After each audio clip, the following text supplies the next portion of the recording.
Medali teisele küljele piilub ning sekundid, minutid ja meetrid kontrollib üle Delfi spordi podcast. Mis tunne on? Tere, hea podcasti, mis tunne on kuulaja. Eelmisel nädalal rääkisime siin suusaõppe Arti Aigraga, täna lendame ka jalgpalli juurde. Mina olen Madis Kalvet ja meil on külas Eesti Jalgpalliliidu presidendis kandideeriv Ragnar Klavan. Tere, Ragnar! Tere! No sul on väga tihe kevad olnud ja ka samas on ju ka sinu endine koduklubi Liverpool väga hästi mängimas, Premier League'i tiitli poole liikumas. Kui palju sa üldse saad sellisele asjale praegu tähelepanu pöörata? Eks ikka üritan kursis olla selle või selle poolega ka, et mis see tippjalgpall on. Eks seal olid mingisugused väga lühikese vahega, siis kahjuks Liverpool mängis seal paar tiitlit või siis sellist karikat seal maha, aga see Premier League'i tiitel suure tõenäosusega tuleb koju ära, nii et selle üle on mul ülimalt hea meel. No eelmine kord, kui Premier tiitel võideti, siis ju oli koroona ja väga nii tähistada ei saanud, et kui seekord sa käisid hiljuti ju mängimas jälle seal legendide mängul, et kas tehti kutse ka juba, et kui tiitel tuleb, et tule ka peole? Sellist kutset ei tehtud seal, aga ma arvan, see oleks tõesti vägev kogemus siis niisamagi fännina, pealtvaatajana seda meeletut pidu näha, et see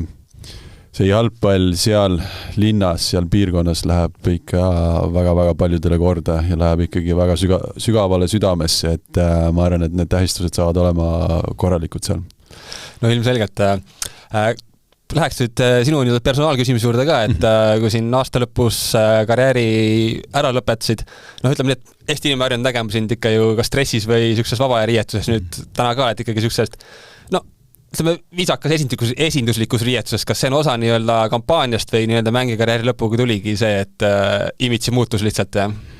No ma arvan, et siis siin selle riietuse all mul on ikka Eesti koondise särk on alati nii-öelda all, et see jääb alati sinna, aga kindlasti mängijakarjääri jooksul siis suht palju aega siis sai veedetud sellisest sportlikest tingimustest, et kindlasti see riietusstiil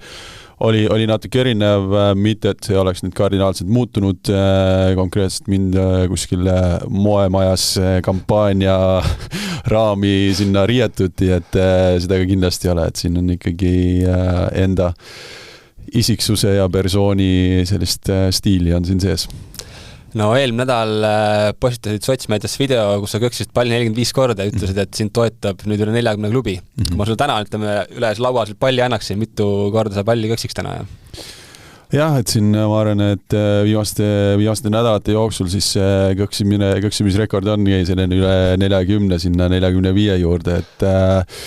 kas see köksimisrekord nüüd siin paarikümne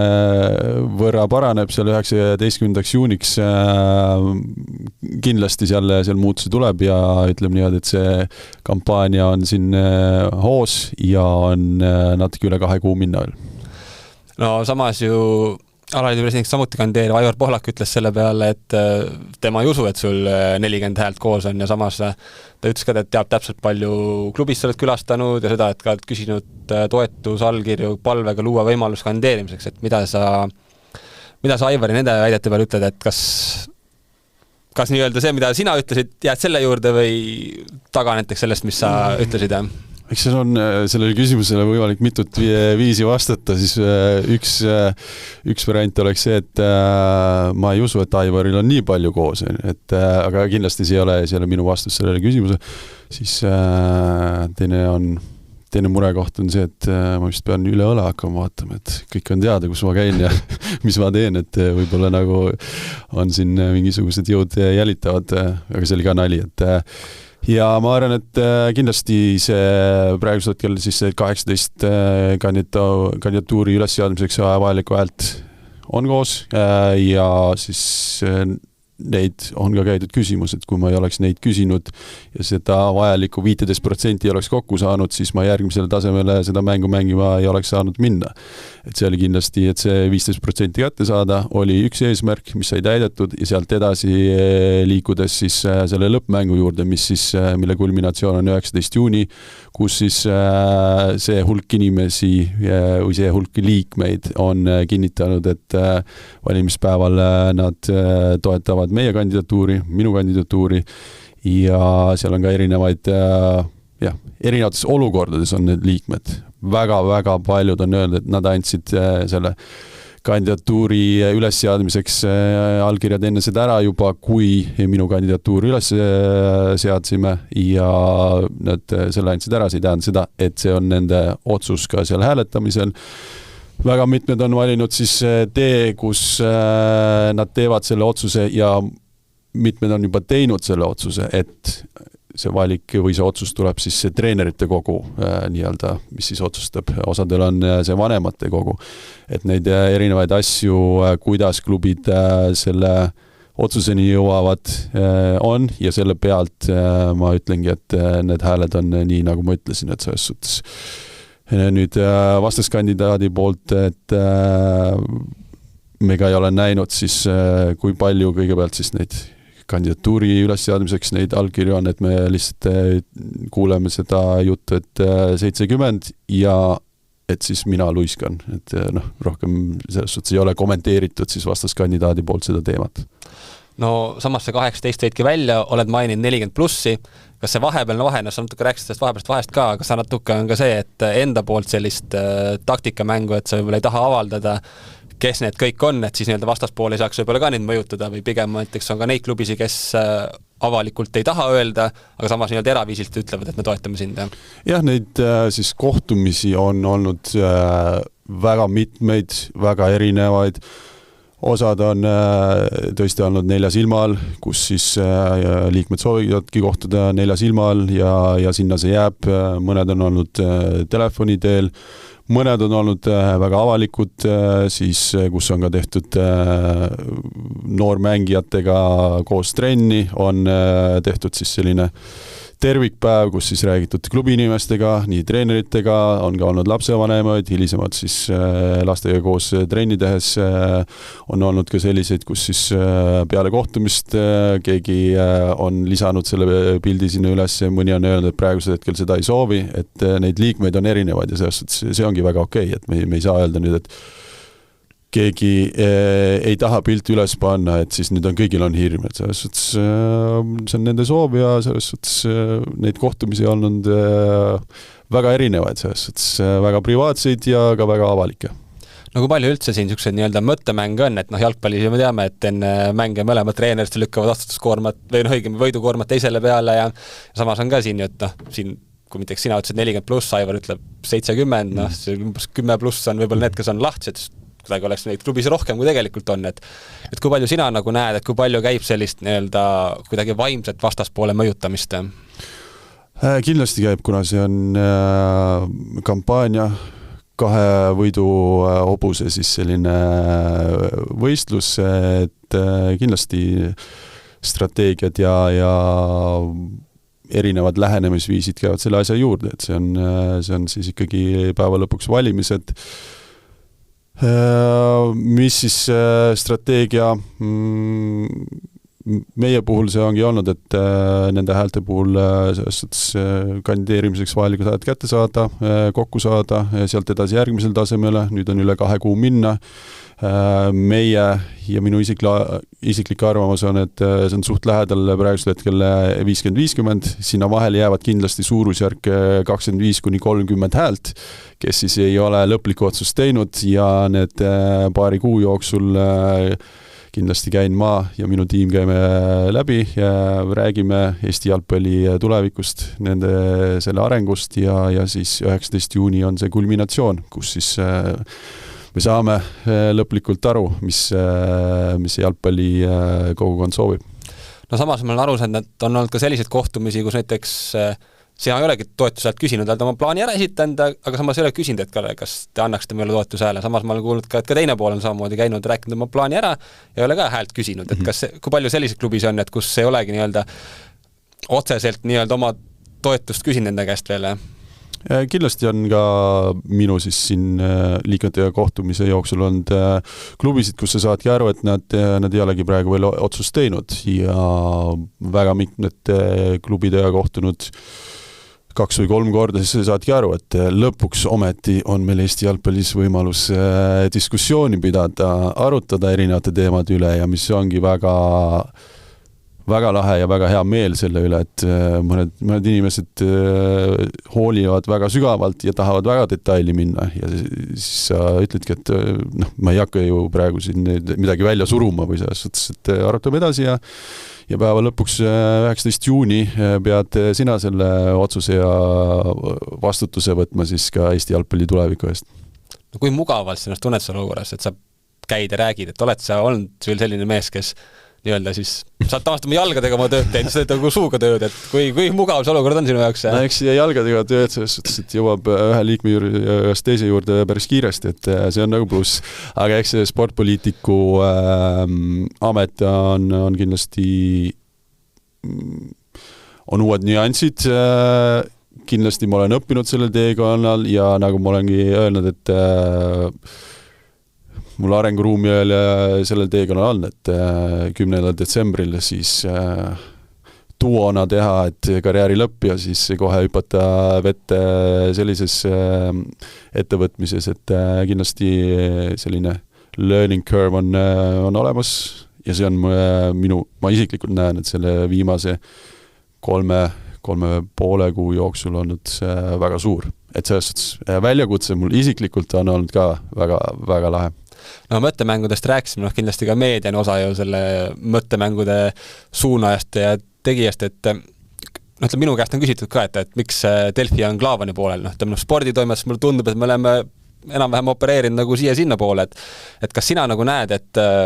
kuskil sektorites on pooled valitud ja keegi kajastab ühtemoodi, keegi kajastab teistmoodi? Tead, ma sellesse mängu ei kohe kindlasti ei taha ennast sisse viia ja hakata seal igas sõnas või komakohas hakata mingisugusest tonti nurgas nägema, et ma arvan, et ajakirjandus teeb oma tööd, selles suhtes on kindlasti nagu jalgpalliski on häid mänge ja on ka halvemaid mänge, et see on okei, et ja ma arvan, et ajakirjandus teeb oma tööd, teeb hästi ja nii hästi kui adekvaatselt, kui nad suudavad seda teha ja ajakirjandus on ikkagi see, kes peab kajastama hetke olukorda, et ma arvan, et sellega on Eesti ajakirjandus hakkama saanud. Kui uuesti klubide juurde tagasi minna, et kui protsentuaalselt võtta, kui paljude juures sa käinud oled praeguseks, et kas nii-öelda rohkem kui poolte juba, ma ei tea, peaaegu kõigi, kui palju nende, kes nii-öelda kellel hääl on, et kui suur osa sul läbi on käidud? Suurem enamus on läbi käidud, et nüüd ma ei saa öelda, et 100% kõikide liikmetega on kohtutud, eks seal ole ka mõndade liikmete suhtes küsimärke, aga see selleks, aga suurem enamus siis, kes siis on ka aktiivsed reaalsed liikmed, siis nendeni on jõutud ja nüüd siit on veel väike ponnistus minna, et jõuda kõigini siis. No samas on ju selge, et kõigi juurde pole pointi minna ka, et näiteks Pelle Pohlakul on ju valimused ja 5 häält on ju, näiteks Pelle jutule ka lähete või olete käinud juba? Ma kohe kindlasti ei arva seda, et nüüd Pelle siis ühe Eesti suurima ja parima jalgpalliklubi presidendiga ma ei peaks kohtuma. Kas see on prioriteet olnud? Kohe kindlasti mitte ja vaadates veel seal teisi siis jalgpalliliidu liikmetes olevat inimeste perekonnanimesid, mis siis on samad, mis on praegusel istuval presidendil, siis need ei ole tõesti prioriteet olnud, aga kui rääkida siis Pelle Pohlakust ja Florast, siis kindlasti on nad väga suur ja tähtis jõud meil Eesti jalgpallis, seda kindlasti, et aga tulleski nüüd nende liikmete juurde, kus siis ühel jalgpalliklubil on 5 häält. No tal on otseselt vist on nagu, Floral on 3, aga seal ongi seal, tal on veel Kotka staadion oli ja siis oli seal Kosel ka veel, et ta on mitmes kohas selles mõttes. Et see on ka kindlasti minu jaoks prioriteet, kui siis 19. juunil peaks edu saavutama, et see liikmete asi korda teha, et seal on kui mõnes mõttes isegi häbi nagu Eesti jalgpalli suhtes lugeda ka sellist kommentaari, et tead, me oleme rohkem siin nagu piljardiklubi, et me teeme piljardit, et küsige meie häält nagu siis selle teise inimese käest, et sellised asjad meil ikkagi Jalgpalliliidu liikmete seas on minu arvates häbiväärne, selle peaks kohe kindlasti korda tegema ja jällegi küsimus on, et miks väga paljud aktiivsed Eesti jalgpallis kaasa tegevad klubid ei ole Jalgpalliliidu liikmed. Jah, seal on mingisugune osa ka sellest, et kas nad ise võiksid aktiivsed olla. Teine küsimus on jällegi, miks ei ole Jalgpalliliit siis kõnetanud selliseid klubisid, et nad sooviksid kaasa lüüa siis Eesti jalgpalli arengus ja siis kaasa rääkida ka selle tulevikus. Et need on kindlasti asjad, mis peaksid korras olema meil praegusel hetkel on selle väga palju küsimärke. No ma tegin ise ühe artikli, kus ma kõik need 106 liiget tõin välja ja see oli ka seal, ma saan, et päris mitmed klubid olid aktiviseerunud selle peale, et aga miks meid nimekirjas ei ole? Ja tuli välja, et nad ei olegi kunagi liikmeks astunud ja nad oli isegi nagu huvi selle vastu tunda, aga nüüd oli, kuna on valimised, siis järsku oli tekkis ka see, et me tahaks ka nagu otsustada, nüüd tuli välja, et ei saagi, kuna saab ju liikmeks astuda alles nüüd ju üldkogul ja eelnevalt pole see võimalik, aga jah, et siin paljud ma saan aru, ei teadnudki seda, et tuleks nagu liikmeks astuda, et siis saad nagu midagi teha. No, eks see olukord ongi täpselt selline, et selline Eesti jalgpall siis on olnud selline magav hiiglane või sellest, et nüüd järsku siis, kui tuligi vastas kandidaat, siis meil tekkis diskussioon, siis inimesed aktiveerusid, mis ongi minu jaoks oli ka väga tähtis, jah, on minu käest küsitud, et miks sa selle teekonna ette võtsid, aga see ongi, nüüd meil lõpuks ometi on diskussioon Eesti jalgpalli üle, et eelnevad pea 20 aastat seda ei ole olnud ja tore on näha, et inimesed on aktiveerunud ja siis soovivad leida neid võimalusi, kuidas kaasa lüüa. No sama kui nendest klubist edasi rääkida, et tegelikult sa oled juba ju alguses tegelikult tagaajaja, et kui võtta Aivar ja siis temaga seotud klubid, neid oli umbes 10+, sul oli Kalev, Paide ja Velko 2 häält, sa põhimõtteliselt 4 pealt hakkasid nagu tulema, et kas sa näed, et selles mõttes kuidagi see stardipositsioon tegelikult ju ei soosi sind? Kui lihtsalt ainult kaine mõistusega oleks vaadanud sellele asjale otsa seal veel äkki 10. detsembril siis oli see pressikonverents ja 9. detsembril oleks veel vaadanud, kurat, et siin on ikkagi tagaaja rollist tuleb olla enamus sellest võistlusest, siis jah, võib-olla ratsionaalselt ei oleks kaaluma hakanud. Aga samamoodi, kui siis vastaskandidaat ütles, et jah, ma olen käinud nüüd küsimas neid kandidatuuri jaoks vajalikke allkirju, siis jah, selles suhtes minu algpunkt oligi sealt, et ma lootsin, et ikkagi Kalev paneb ära selle allkirja ja siis oli Paide ja siis oli ka jah, Velko seal, kes olid öelnud, et nad seda teevad. Et tõesti tuli alustada sellest, et kõigepealt inimeste käest küsida, kas soovitakse muutust, kas nad näevad üldse mind kui kandidaati siis Jalgpalliliidu presidendi kohal, et positiivne oli see, et see hulk inimesi, liikmeid, klubisid nägi seda ja nüüd me oleme olukorras, kus siis 19. juunil ja minu nägemuse järgi siis saab olema väga tihe rebimine kuni lõpuni välja. No sa oled väga enesekindel kogu selle jutu juures, et ütled tihe rebimine, et selles mõttes ikkagi ma eeldan, et sa tead rohkem, kui ütleme välja praegu ütled, jah? Ja see on ka konkreetselt siis nende kohtumiste pealt ja ma saan ka aru sellisest kuidas see sõnastus oli, see küsimus oli, et Gestapo stiilis oli see, et vastaskandidaat teab, kus ma käin, mis ma räägin, mis on see tulemus olnud, siis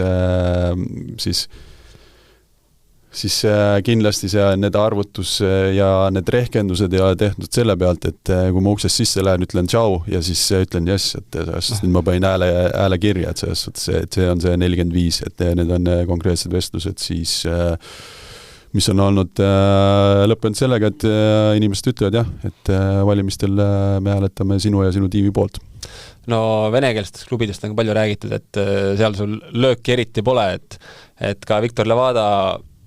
on ju seda välja öelnud, kuidas tema ongi nagu Aivari poolt ja kui ta kui Aivar kaotab, siis ta on opositsioonis Aivariga. Et kas on nagu midagi selles valdkonnas ka veel pakkuda, et aega veel on, et kas tuleb äkki nurgast mingi mees, kes ütleb, et mina nüüd aitan siin nende venelased klubidega? Esiteks ma ütleks, et nii nagu eestlased ei ole kõik samasugused, ei ole ka nii venelased, siis kui me nüüd peame sildistama neid siis selles niimoodi, et siis ei ole ka nemad kõik samasugused selles, et on olnud kohtumisi, kus siis on konkreetselt välja öeldud jah, et Aivar on palju teinud ja suure tõenäosusega 19. juunil me hääletame tema poolt, on ka olnud mitmeid vestlusi ja tundide pikkusid vestlusi, kus siis Ida-Virumaal kõige suurema noortetööga klubiga on räägitud, need mõtted ja nägemused on väga sarnased olnud, kuidas siis Eesti jalgpall peaks olema, ka sellises võib-olla komplekssemas piirkonnas nagu Ida-Virumaal, et see ei ole nii ühelaubaline, et nüüd Vene klubid on kõik ära otsustanud, neil on oma siis selline nõukogu seal ja siis, et nüüd on see, et see pilt on ikkagi kirjum ja need klubisid ja inimesed on erinevad seal. Ja kuidas siit edasi, kindlasti on vaja vaeva näha, on vaja nendega veel kohtuda ja siis aru saada, et kuidas me saame Eesti jalgpalli paremaks teha. Kuidas sul vene keelega on? Vene keelega jah, ma tunnistan, et pooled maailma keeled sai siin eluaja jooksul selgeks õpitud, aga vene keel on üks nendest, mida ma siis ei õppinud, et ei õppinud kooliaeg, et ma olen see esimene aastakäik siis 85 sündinud, kes sai koolis valida kas vene keel või saksa keel. Siis Viljandis elades ei olnud ka väga palju neid inimesi, kes siis oleks suhelnud vene keeles ja siis need riigid, kus ma jalgpalli tagusin, siis ei olnud ka need riigid, kus siis oleks pidanud vene keele ära õppima, aga selles suhtes see on juba minu jaoks samamoodi üks uus asi, mis selgeks õppida. Keelte õppimine on mul alati meeldinud ja tundub, et see uurimustööd näitavad ka, et mida multilinguaalsem sa oled, seda hiljem see dementsus sulle külge hakkab, et nii, et see on ainult pluss minu jaoks. No kes sul praegu need jutud ära räägib siis seal, kui nende klubidega suhtlemas käid, et kes nii-öelda sinu suuvooder siis on, kes sinu mõtted annab? Ma olen jah, mitmete erinevate inimestega käinud suhtlemas. Üks osa sellest on ka kampaania liikmed, on ka olnud siis need inimesed, kes siis on nõus ja valmis koos minuga ka Jalgpalliliidu juhatusse kandideerima, et need inimesi on erinevaid olnud, et kes siis ei ole ainult tõlgi või suuvoodri rollis olnud, vaid ka konkreetselt juhatuse liikme näol siis on ka enda mõtteid edastanud, et see ongi selline minu nägemus siis, et mina ei ole see kõigem, et see on ikkagi see juhatuse tasand, mis siis selle muutuse ellu viib. Et seal ongi iga klubi jaoks võib-olla on sobilikum mingi kindel inimene võib-olla siis? Jah, seal olen käinud mitte ainult siis, et ma ei oska vene keeles rääkida, et sellepärast olen kaasanud teisi juhatuse liikmed või siis minu nägemuse järgi juhatuse liikmed, kes siis on valmis kandideerima minuga koos Jalgpalliliidu juhatusse. Jah, on näiteks Andres Birbaum, kes siis on kaasas käinud, rääkinud, mis tehnoloogia ja innovatsiooni need järgmised tasandid Eesti jalgpallis võiks olla. On käinud Martin Herem, on minuga koos käinud, on käinud Mihkel Aksalu, on käinud Martin Reim, et nad on kõik selles suhtes aktiivselt panustavad siis meie tiimi jõudmises nende liikmeteni ja nende vestlustes on nad väga palju panustanud. No milline on Veiko Veskimäe roll, et Levadia president Viktor Levada ütles ju otse välja, et tegelikult on Veiko Veskimäe see, kes tahab Eesti jalgpallis võimu haarata? Eks nüüd jah, selles suhtes, et ma mõtlengi, kuidas pidi sealt alustada, et mõnikord siis jah, klubijuhid võib-olla vaatavad kogu seda asja ka enda klubi tasandilt ja tekivad mingisugused persoonide põrkumised. Kindlasti üks tüliõun Levadia Paide vahel, Viktor Levade ja Veiko Veskimäe vahel on kindlasti Patrick Kristal, mis seal juhtus, kindlasti on hapud viinamarjad, mis iganes seal juhtus, ma ei lähe sinna, ma sellest ei võta pooli, mis seal juhtus, sest ma isegi ei ole ennast kurssi viinud konkreetselt, mis seal juhtus. Kas see mõnikord võimendub ja kandub edasi siis sellesse Jalgpalliliidu presidendi valimistesse? Kindlasti on seal mingisugune protsent seda. Veikoga olen ma pikka aega väga hea sõber olnud. Kas mina näen, et Veiko võiks olla minu tiimis ka Jalgpalliliidu juhatuse liikmena? Jah, ma näen seda. Ja mul oleks hea meel, kui ta oleks nõus siis kandideerima Jalgpalliliidu juhatusse 14 liikmest ja kui vaadata ka Paide siis viimase 10 aasta arengut, siis see on ikkagi väga muljet avaldav ja on asjad, mis siis tuleksid tervel Eesti jalgpallile kasuks, kui Veiko Veskimäe oleks juhatuse tasandil ja saaks aidata meid sellega, et Veiko on tõesti siis näidanud, et väiksest kohast on võimalik kasvatada, ega ta ei kasvatanud seda, aga sellest, et väiksest kohast on võimalik saada ka tippklubiks jalgpallis, mis siis on Paide näol realiseerunud, kui sa vaatad ka nüüd, et nad on seal koha peal treenivad ja mängivad, et see protsess on 10 aasta jooksul olnud muljet avaldav. Aga mida ta praegu igapäevaselt sinu kampaania juures teeb? Kuna siis selles suhtes ei ole ka tema nüüd öelnud, et jah, ma kindlasti nüüd võtan selle väljakutse vastu, et ma olen talle öelnud, et ma tõesti näen teda siis enda tiimis, mis siis tähendab seda, et ma näeksin teda juhatuse liikme rollis. Nüüd ma arvan, et ta võtab selle väljakutse vastu ja see on ka minu jaoks väga tähtis. Ütleme, kõrvalt vaatas tundub, et tema nii-öelda see üks suuremat trumpe võiks olla see juhtimiskogemus, kas on võib-olla midagi muud, mida sina tema juures hoopis hindad? Jaa, kindlasti ei tule kahjuks, et Jalgpalliliidu juhatuse tasandil on siis jalgpallist teadlik inimene ja ka Eesti aasta juhiks valitud persoon, et jah,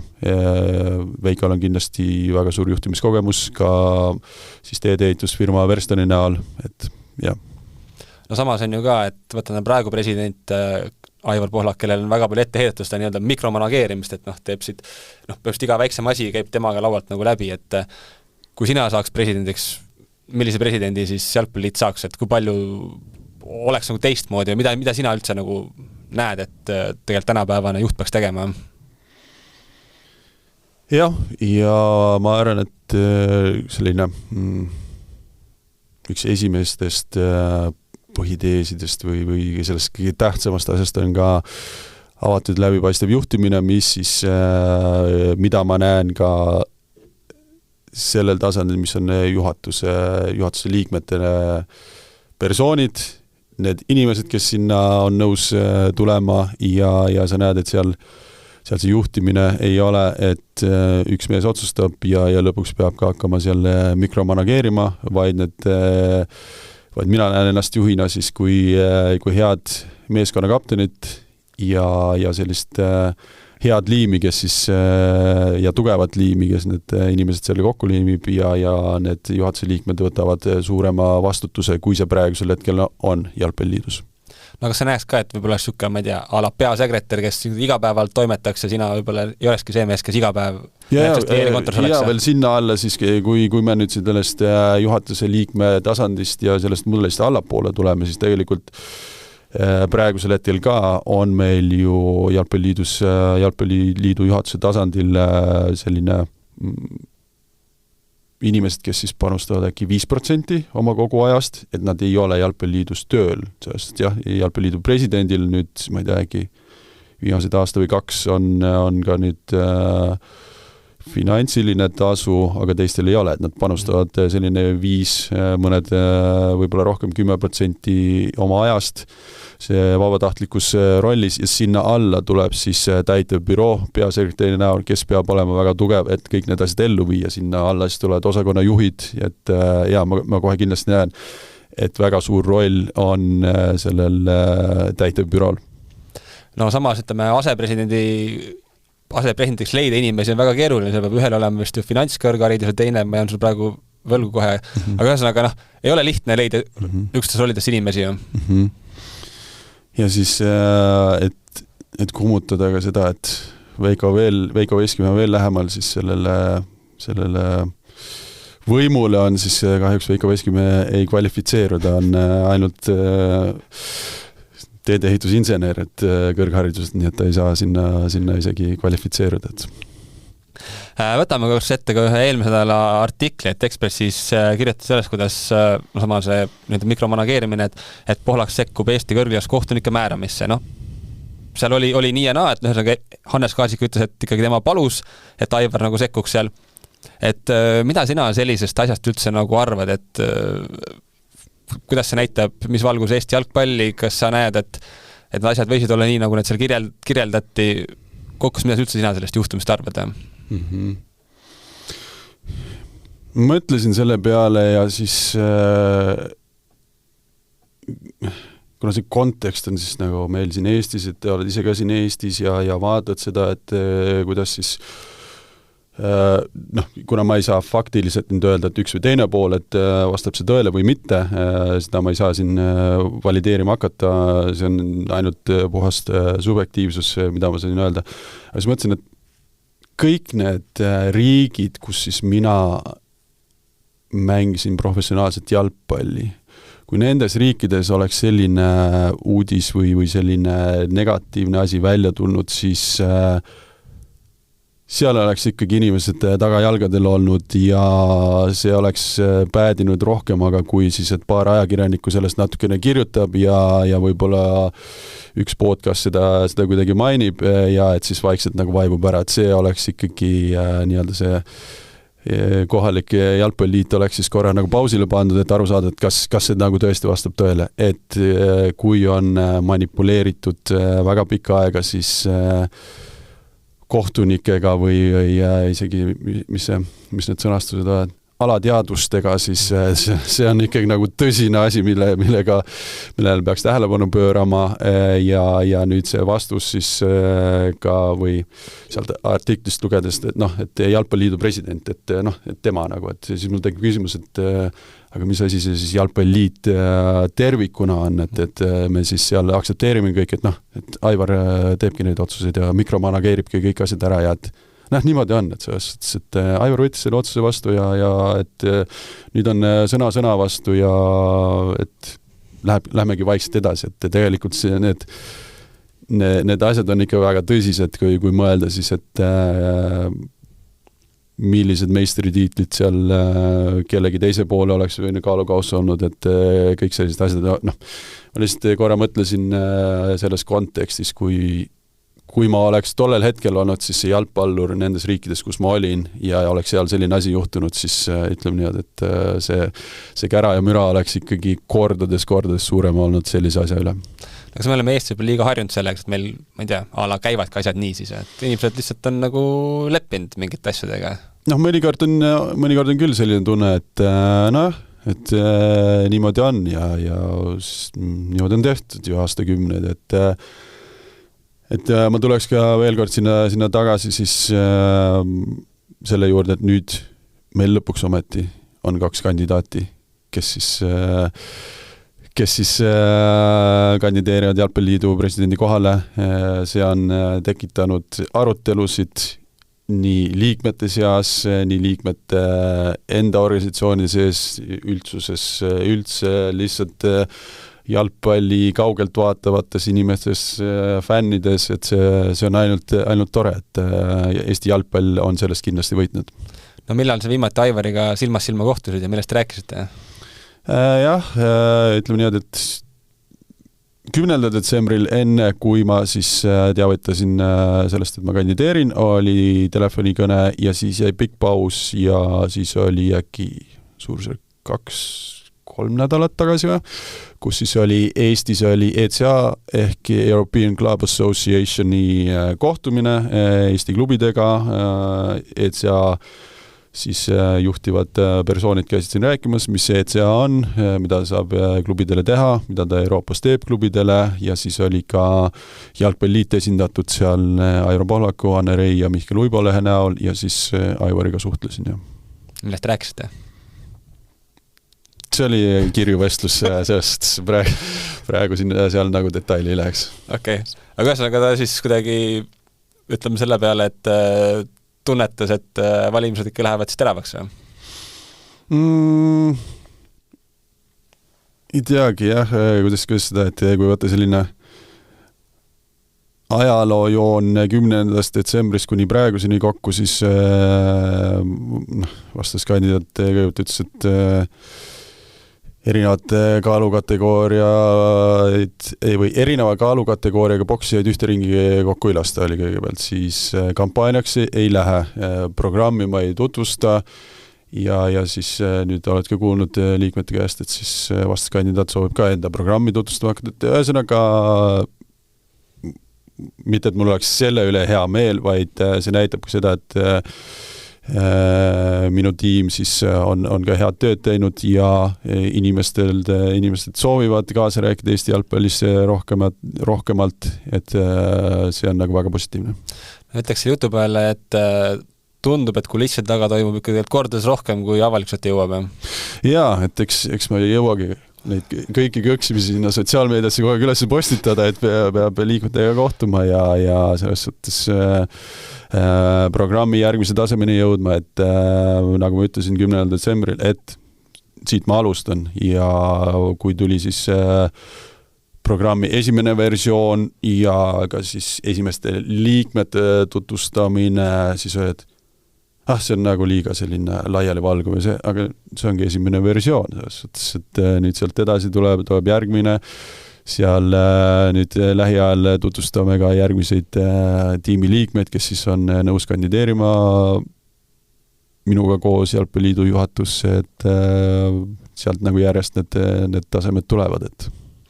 no kui nii-öelda kulissi taga jätkata, et siis nii palju kui mina kuulnud olen, et kui Aivar eelmine nädal valiti sinu UEFA täitevkomiteesse, et see oli justkui nagu ka Eesti alaliidu valimiste punktivõit talle, et kas sa näed, et see võib talle anda mingi eelis, et inimesed vaatavad, et näed, see mees, keda Euroopas usaldatakse, et järelikult usaldame teda ka Eestis? Jaa, ma siis nagu varasemalt ütlesingi, et see on kindlasti Eesti jalgpalli jaoks positiivne, et Aivar ja eestlane on siis UEFA täitevkomitees ja nüüd kas see nüüd narratiiv, et nüüd Eestil läheb nüüd kõik paremaks, nüüd Eestil hakkavad need asjad juhtuma, siis mul tekib küsimus, et mis organisatsioon see nagu UEFA on, et kõik need täitevkomitee liikmed, kus iganes riigis nad tulevad, siis hakkavad oma riigi asja selle nagu tegema või seda tekki enda riigi poole ainult tõmbama, et siis see pidu ka seal nagu kaua ei kestaks. Mul on kindlasti hea meel ja kindlasti see väljakutse saab Aivaril olema väga suur, et kõikide väikeriikide siis olukorda parandada või nende häält siis esile tõsta, et samamoodi nagu on European Club Associationis oli Aki Riihlahti, soomlane, kes siis oli väga suur ja määrav jõud, et tekiks klubimaastikul konverentsliiga, kus siis väiksemad klubid saaksid ka ikkagi lõpuks alagruppi, seal tulevad need rahad mängu, siis need väiksemad klubid väiksematest riikidest oleksid ka majanduslikud jätkusuutlikumad, et ja see oli väga suur väljakutse, aga see tegi kõikide väiksemate nii-öelda riikide klubide hüvanguks. Ja ma ei näe, et nüüd seal oleks ainult nagu Soome klubid konverentsliigas, et see võitlus, mis Aivar pidama läheb sinna UEFA täitevkomiteesse, on kõikide nende väiksemate riikide nimel, et nüüd arvata, et siis see rahaline jõujoon nüüd muutub või see kaalukaus muutub, kui me võrdleme praegu siis neid solidaarsussummasid, mis siis, kui me võrdleme Läti, Leedu või Fääri saartega, siis Eesti saab seda vähem ja nüüd, kui ma arvan, et Aivar see UEFA täitevkomiteesse, et siis kaalukaus nüüd läheb teistpidi.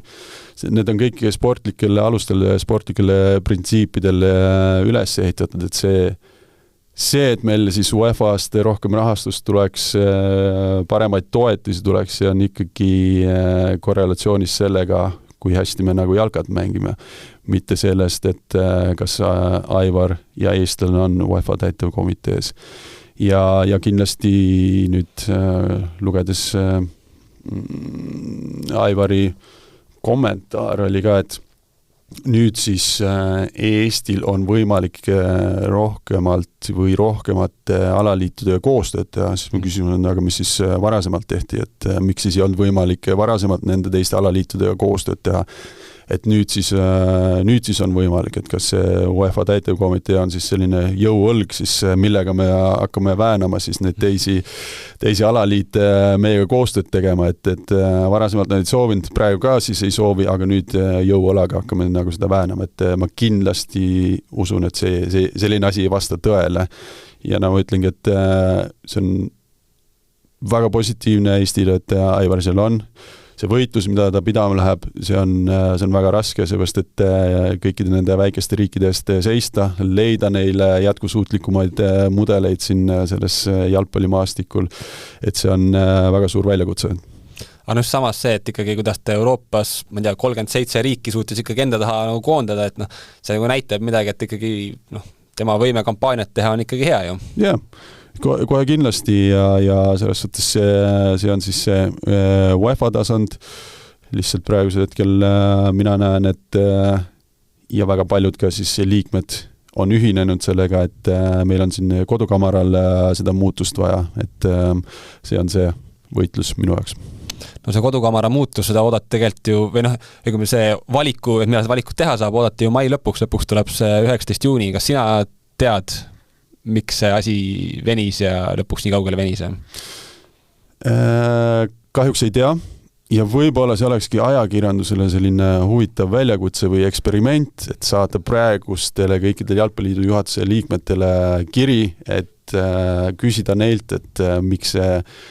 see toimub 19. juunil, et mis need nagu põhjendused on,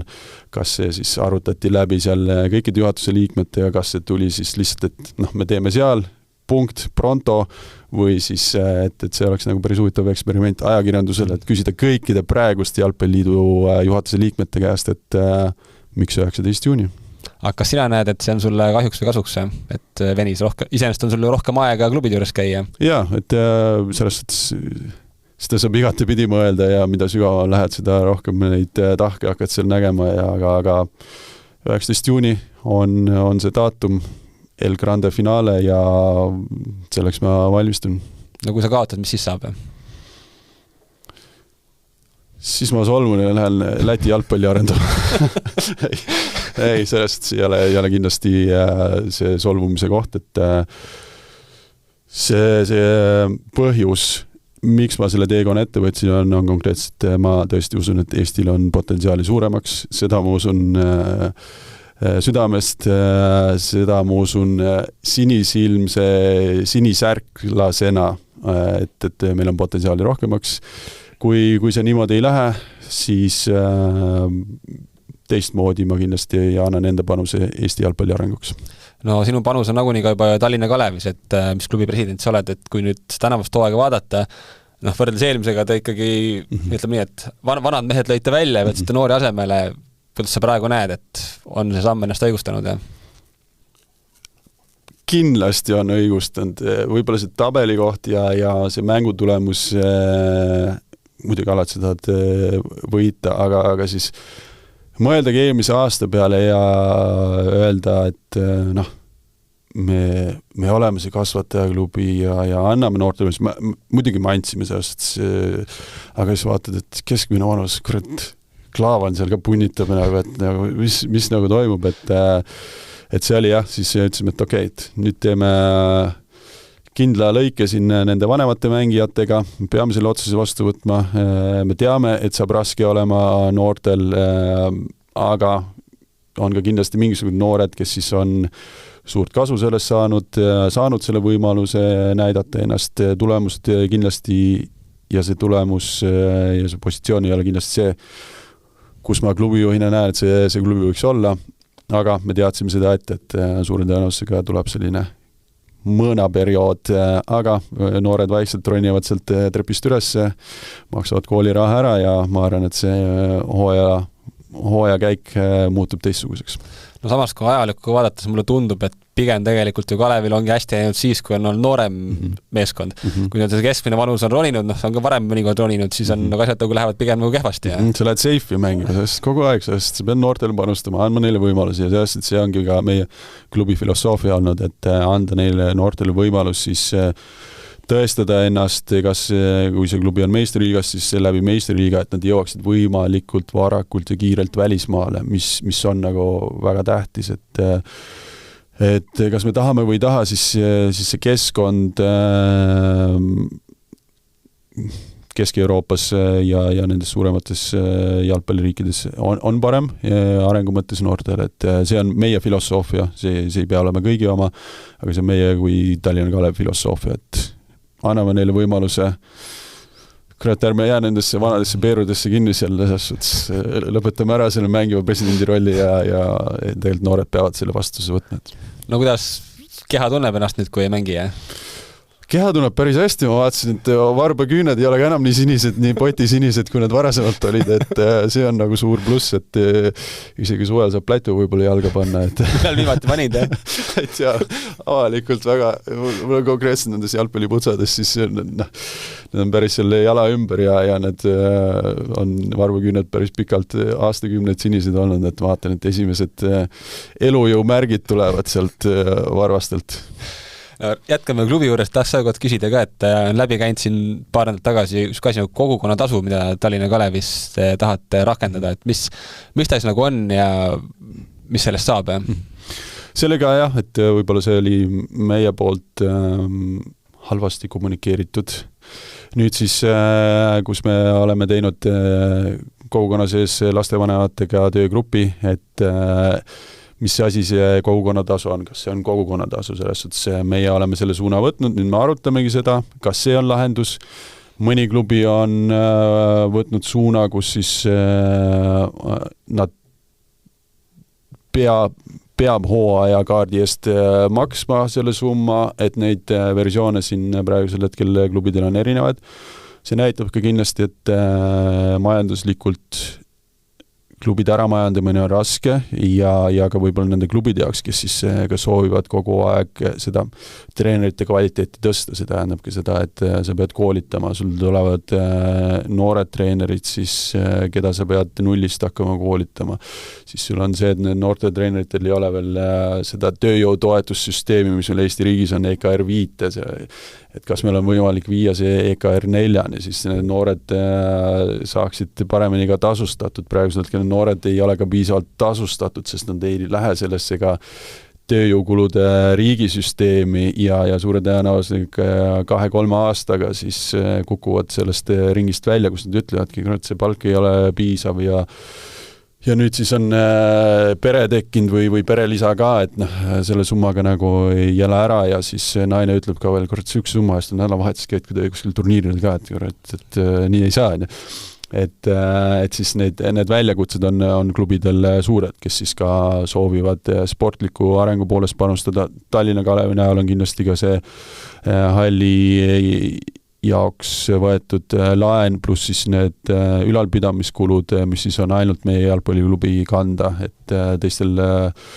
kes siis on kas valdade või linnabaaside peal, et neil on see doteeritus sealt sellel näol olemas. No kuidas selles mõttes ütlesid ka, et oled nüüd läbi rääkinud seal klubi sees ka inimestega, kuidas siis nii-öelda see meelsus on praegu? Meelsus on positiivne ja ma ütlengi, et kõige suurem viga, mis me tegime, on siis suhtlemine inimestega, mis on väga tähtis, et ja nüüd olles suhtluses nende inimestega, koguna liikmetega, siis oleme moodustanud töörühma, töögrupi, kus siis vaatame asjadele otsa ja inimesed soovivad leida lahendusi ja saada aru, et nad on ikkagi rahul sellega, mis Tallinna Kalev on teinud, see, mis ta turu peal on, siis kasvatajaklubi ja noorteklubina, et nii kogukonna liikmed kui lapsevanemad soovivad sellesse panustada, et muidu oleks öelnud, kuule, et võtame need kompsed kaasa ja lähme kuhugi mujal, et see on nagu väga positiivne. No kuidas on käima läinud see klubide vaheline talendiprojekt, kus siis on lisaks Kalevile veel Nõmme United, Viimsi Martin Reimi jalgpallikool ja FC Levadia ka, et FC Levadia. Et kuidas see asi nagu toimib, mida sa näed, et mida see Eesti jalgpallile anda võiks, et siin Atko Veitmeriga ma rääkisin, tema nagu väga kiits, et ilgelt hea asi enne. Jaa, minu jaoks on ka see suurepärane projekt selles kontekstis, et kus Eesti jalgpallurid siis kaotavad oma kõige suurema konkurentsivõime versus teised tugevad jalgpalliriigid on niipea, kui me hakkame 11 noorte jalgpalli mängima. See on lihtsalt see, et kui varasemalt on sul erinevates klubides selline mõndel 4, mõndel 5, maksimum 6 head mängijad, et siis kui nad mängivad 7 versus 7, 8 versus 8, siis see mäng veel toimis, kui nad käivad tugevatel Euroopa turniiridel, siis nad on veel konkurentsis. Aga niipea, kui hakatakse mängida 11 jalgpalli, siis ühelgi klubil ei ole piisavalt siis seda talendimateriaali, et tugevatel turniiridel käia, sinna saada ja seal ka hästi mängida, et selle projekti eesmärk ongi võtta need noored kokku. Praegusel hetkel on siis Tallinn-Harjumaa, kus juures on ka FH Tartu Kalev ja Pärnu Vaprus. FH Tartu Kalev on siis konkreetselt ka mängijatega nüüd tulnud, sõidavad Tartust kohale, et trenni teha ja käia nendel turniiridel. Pärnu Vaprus on samamoodi huvilassi näidanud, et aga ja praegusel hetkel on suurem enamus ikkagi need klubid, keda sa just selle enne mainisid. Panna need parimad poisid kokku, kord nädalas trenni teha ja siis nad käivad välismaal võistlustel ja ma olen neid võistlusi näinud ja olen näinud siis selles klubi kontekstis, kui need mängijad käivad eraldi nendel turniiridel, mis need tulemused on ja mängupilt versus see, kui nad koos käivad, siis nad on konkurentsivõimelised ja nad jõuavad väga tihti ka sinna poolfinaalidesse ja võidavad seal Liverpool Inter Milan, et ma ei ütlegi, et selles suhtes, et nüüd Estonian Talent Project on parem kui Liverpooli noortetöö või Inter Milani selles suhtes, aga nad on konkurents, nad on suutelised mängima nende klubidega, et see on väga tähtis ja kas see peaks ja võiks olla Jalgpalliliidu siis projekt või ka see, et nad on rohkem kaasatud sellesse, kohe kindlasti. Minu enda kogemus on siis selles, et kus Jalgpalliliit läbi Jalgpalliliidu presidendi 2 korda ütles, et ära tegele sellise asjaga. Miks? Ma ei oskagi öelda, mis need põhiargumendid on, eks sealt kumas läbi, et siis need talendikavad mängijad hakkavad ühest klubist teise liikuma, siis meil jällegi tekkis küsimus, et miks Jalgpalliliidu presidendi jaoks on siis see probleem, et see ei ole ju tema klubi, siis kust hakkavad need mängijad, need Jalgpalliliidu presidendina ta peakski vaatama seda, et kuidas kõikide klubide mängijate tase või see eliittase ka seal tõuseks ja kasvaks.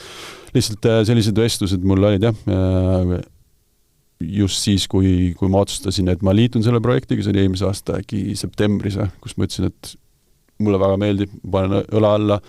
aitan nii palju kui võimalik ja siis oli 2 sellist telefonikõne ja Jalgpalliliidu presidendiga, praeguse presidendiga. Kas on siis mõned mängijad ka, ma ei tea, teile juurde tulnud ära läinud selle pärast selles projektis osalemisega seoses? Ei ole ja praegusel hetkel neid liikumisi ei ole olnud ja see näitabki, et kindlasti sellised projektid ja sellised head liikumised langevad ka persoonide tasandile, et ja võib-olla sellisest ka mõttemaailmast, et kui sa igas nurgas tonti näed, et lõpuks võib-olla see tont hüppabki sealt välja, et need inimesed, kellega siis mina alustasin selle projekti raames, siis on Toomas Maibaum, kes siis on siis sakslasest noortetreener Nõmme Unitedis, Nikita Martõnam FC Levadia poole pealt, Martin Reim siis Viimsi poole pealt ja kui me avatult siis kõikidest nendest asjadest rääkisime ja siis inimesed mõistavad,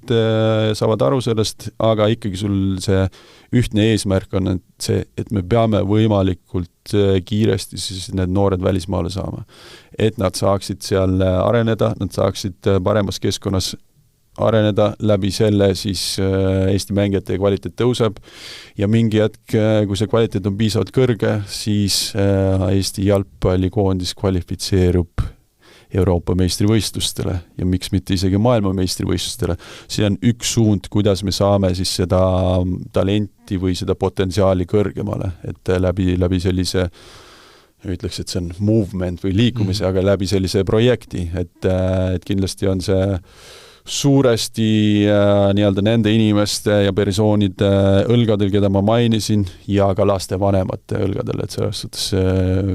keegi peab ju need reisid kinni maksma, need ei ole odavad, aga selles suhtes näed, et inimesed soovivad panustada, nad näevad ka, mis see lõppeesmärk selle asjal on. Et selle nimel seda tehakse. Nagu siin talentidest rääkida, et siis kui Eesti koondis praegu vaadata, et meil on väravahte, meil on keskkaitsed, meil on keskpoolkaitsed, isegi meil on ründajaid, aga äärte peale kuidagi kipub see valik nagu nadiks jääma, et kas sa nii-öelda, kui see inimese, kes nii-öelda noorte tööga nii omajagu palju seotu olnud, et miks meil näiteks ei tule tänapäevas nii äärekaitseid või ääreründajaid või mis meil see probleem on? Ma nii konkreetselt seda statistikat ei tea, et meil ei ole, kui sa selles suhtes kiirelt peast läbi lased selle, et kes siis need ääremängijad või äärekaitsed on, siis võib-olla see suurem enamus, kui mõtled, on väravaht, sul on keskkaitsed olnud, kes poolikus seal ründavad mängijad. Aga ma arvan, pigem siis ikkagi lähtuks sellest, et mis Eesti jalgpalli DNA on. Meil DNA üldse on, et milliseid mängijaid me siis soovime, kui me seda fookust enda noorte töös ka paika ei pane, et kas see fookus siis on ka suunatud sellele, et see probleem ongi, et meil äärekaitsed ei tule või ääreründajad ei tule, siis me saame selle eesmärgiks võtta või vähemalt fokusseerida sellele, aga kõige tähtsam ikkagi see DNA. Mis lavadele me siis soovime, et need Eesti mängijad lõpuks jõuaksid. See on suure tõenäosusega see Euroopa tipptase. Milline see tänapäeva Euroopa tippjalgpall on? See on väga atleetlik, füüsiline, kiire. Ma ei ütle, et tehniliselt need mängijad enam ei ole nii osavad, aga kas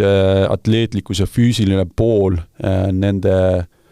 siis raadius on suurenenud, et sellised väiksemad ja ülitehnilisemad mängijad võib-olla hakkavad juba natuke varjama, kindlasti seda on. Ja nüüd ma ei vihja sellele, et kui Xavi ja Iniesta oleks oma prime'is ja mängiksid, et nad ei saaks hakkama. Kindlasti saavad, aga selline üldine tendents on ikkagi mängijad on sellised atleetikumad, vaatad ka sellised positsioone, siis enamus positsioonid hakkavad jõudma juba sinna 1,90 m juurde, nad kindlasti juba 1,85 m juures selline suurus on ka seal, et tuuaski ka näite, näiteks Islandi jalgpalliliit pani konkreetse mõõdiku, ma ei ütle, et Eestis me peaksime seda nii konkreetselt minema, oli üks mõõdik, oli 1,88 m. Päris pikk mees on see juba, jah? Jah, et see, aga nende fookus oligi see atleetlikud mängijad ja kuidas nüüd sinna juurde jõuda, kui sul on DNA paika, siis need metoodikaid on erinevaid. Mina isiklikult näen ka ühe siis sellise suunana ja toetava funktsioonina ka kindlasti multisport, mis siis tähendab seda, et võib-olla liiga vara ei peaks spetsialiseeruma, kui sul on siis need arenguaknad noortel, kus siis on sul ikkagi koordinatsiooni, kiiruse, need arenemise aknad, siis nendele peaks keskenduma ja see ei pea konkreetselt ainult läbi jalgpalli spetsialiseeruma, et see toimub ka läbi erinevate spordialade. Nüüd mina ise olen multispordi taustaga, nüüd ma ei ütleks, et mina olen ainukene see uurimustöö, et minuga nii juhtus ja nüüd kõigiga juhtub, aga vaadates nagu väikse riigi, mis me siis saame teha või kuidas me saame seda tõenäosust suurendada, et me oleme ahvatlevad siis jalgpallurid Euroopa turu jaoks ja see on ka teaduslikult juba ära tõestatud läbi multispordi, siis nii füüsiline kui ka vaimne areng on on kiire ja olles rääkinud ka erinevate maailma tippakadeemiatega, üks nendest on ka siis Liverpooli seal akadeemia direktoriga rääkinud, kui varasemalt selline 10-15 aastat tagasi otsiti noormängijaid sellised, kes on jalgpallurid, kelle peale üritati seda atleetlikkust ehitada, siis tänapäeval kõik skaudid ja kõik need akadeemiad otsivad mängijaid, kes on atleetlikud, kelle peale nad suudavad üle ehitada selle jalgpalli poole. Ehk see jalgpalli õpetamisprogrammid on nii efektiivseks, nii heaks läinud, et nad õpetavad selle atleetliku sportlase peale selle jalgpalli poole veel. Aga see ongi sellest, kui sa oled atleetlik sportlane, siis sa võtad asju kiiremini, lennukalt, sa adapteerud kiiremini, et siin on võimalik seda jalgpalli poolt siis kiiremini ehitada versus see, et atleetlikkust mingist vanusest sul on väga raske siis enam muuta, et need sellised arenguakna faasid on kinni läinud. Ühesõnaga see tõdemus, et kui sa põhimõtteliselt 15 aastaseks nagu pole tehnikat selgeks saanud, et siis nagu sa oled edaspidi oledki nii-öelda kivipallur, mis jooseb kiiresti, et see nii-öelda mõttemaailm on nüüd nagu ümber lükatud siis, Ma nüüd päris ei nõustu sellega, et kui 15 aastani ei ole üldse nagu tehnikat teinud, et siis veel kõik... Ma ei olnud üldse, aga sa ei ole nagu nii-öelda... Et see ei ole nagu fookus olnud, aga sellepärast ongi, et meil on võimalik siis tänapäeval nagu paremini aru saada, et mis see multisport täpselt endast tähendab, mis on need arenguaknad, et selles kas me peaksime 12-aastase poisil ära võtma 1 trenni nädalas siis seda kõksimist korra, et asendada selle poole aasta või 1,5 aasta jooksul näiteks plahvatuslikuma liikumise suunal, siis kindlasti seda datat on olemas ja seda me peaksimegi kaaluma, et mis need õiged asjad on. Teistpidi ma ütlen ka, ja ma ütlen oma poegadele ka, et kurat, kui te kõksida ei oska, siis teil ei ole nagu võimalus sinna tippu jõuda, et see on ka nagu asi, millele peab fookuse seadma. Aga ma ütlen, et seda datat ja uurimustöid erinevatest riikidest on väga palju, kus siis me saame seda ära kasutada, et me oleme suutelised siis kaasa rääkima ka tippjalgpallis või olema vähemalt ahvatlevad sellest tippjalgpallis, aga see kõik hakkab pihta sellest, et mis DNA me enda jaoks Eesti jalgpalli jaoks välja mõtleme, mis see Eesti jalgpalluri DNA peaks olema. Sealt lähme edasi, mis siis nagu see Eesti treeneri DNA peaks olema, mille pärast peaks ta olema parem kui teised treenerid teistest riikidest ja selles kontekstis ma näen ka kindlasti seda tehnoloogiat. Et kui me ei suuda ka seda tehnoloogiat ära kasutada, siis kõigepealt mängijate arenguks, aga siis alustame ka nagu treeneritest, et need treenerid, Eesti treenerid võiks olla üle Euroopa, üle maailma tuntud kui see, et kui ma tahan tehnoloogiast aru saavat treenerit, siis on nagu eestlane või vähemalt siit regioonist pärit, et teised siit regioonist pärit treenerid, nad on ikkagi ka hinnatud mujal maailmas, aga me oleme siin selles kinnises turus ja kuidas siis seda ka väärtustamispoolt tõsta nagu treeneritel, et kui sul on ka see järgmine turg olemas, et mitte, et sul ei ole ainult see kodukavar, vaid on ka see turg olemas mujal maailmas, siis see väärtustamine tuleb sinna juurde, sinna tuleb siis seda finantsmusklit juurde ja need järgmised talendid siis soovivad ka treeneriteks saada, et no kui mängijate nii-öelda arengust veel rääkida, aga võtta natuke nii-öelda vanemad mängijad, siis meil on ju koduses Premium liigas alati on see, et meil peab olema 36 voorum, peame alustama siin, kui väljas on külm ja lõpetame siis, kui lumi juba sajab jälle, et kuidas sina nagu näeksid, et milline see meie jalgpalli kõrgliiga olema peaks, et kas selline nagu ta on praegu, või ta peaks olema seal lühem, seal peaks olema mingi, ma ei tea, liiga pooleks löömine vahepeal, et kuidas sina nagu näed, mis oleks mängijate arenguks hea? Ma nüüd ei ütle, et minul on see vastus olemas või minul on kõik need vastused olemas, kuidas Eesti jalgpalli peaks olema, et see on ikkagi midagi rohkemat kui ühe persooni siis nägemus sellest asjast.